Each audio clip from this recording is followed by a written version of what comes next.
Fáilte over Cordia, my name is Mr. O'Sullivan. Jeaic Scoil Cleachtadh Léitheoireachta. Téma an dáin.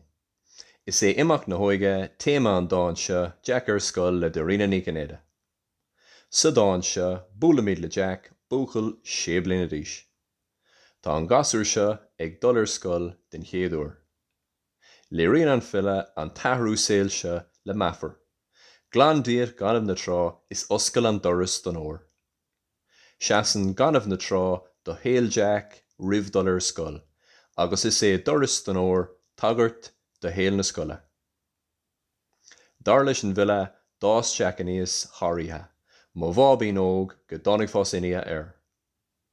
Í bhána an dáin. Úsáideann ní chénéide codarsnocht chun saoil na scoile a léirú doing, go brocigh scacad na léine do bhuinéal óg beag. Léiríonn an fille sinneach na hóige nuair a dhéanann sí cur síos air do bhuinéal óg beag. Bíonn sé dachar ar leanaí chun dul Scoil den chéadúir.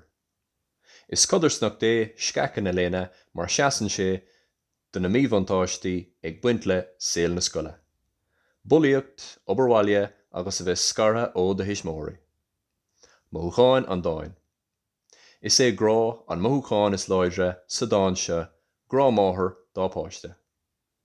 Tá míad ábalta grámháthair Jeaic a bheithúgas sa léir sa dáin seo.